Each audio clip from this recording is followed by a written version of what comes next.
All cars must have tracking devices to cut road deaths, says EU. All new cars will, within 3 years, contain tracking devices that alert the emergency services in the event of an accident.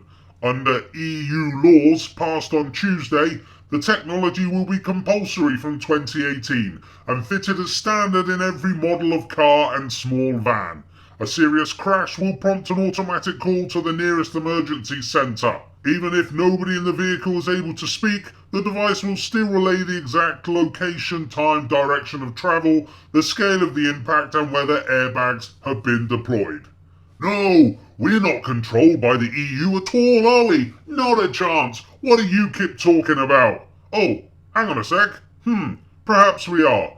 Upwards of 65-70% of our laws are made like this by the EU and dictated down to us.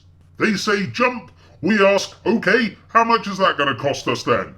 This all sounds reasonable and legitimate, doesn't it? If there's a crash, people can't speak, the emergency services will know where they are, but did you hear what it said? They'll also know the direction of travel, the speed, the impact, blah blah blah. And it's going to save so many lives a year. You know what's coming, don't you?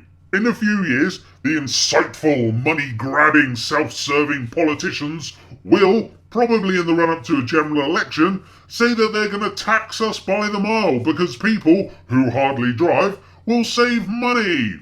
They will say, look, we've got these black boxes in the cars. Let me let you into a secret that they've had in cars for years. They're only now admitting them. They'll say, look, we've got these black boxes in the cars. Let's use them to tax you by the mile.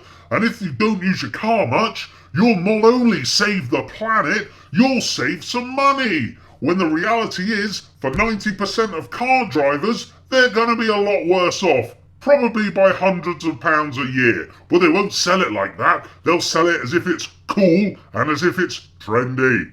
You can read this like a book, and not a very good book.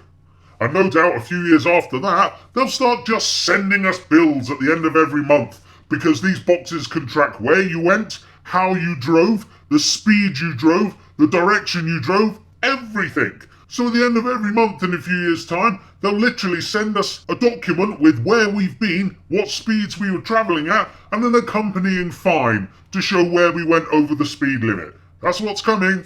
They'll probably also list the places we went, and we'll probably have to justify why we went there. If we couldn't, we'll probably get fined again. That's of course if driverless cars aren't in by then, because they can be programmed, not by you, but by the government, to only take you to certain places. You want to go to some hill and have a stroll on a Sunday afternoon in a driverless car? Tough shit, government says you're not allowed to go there.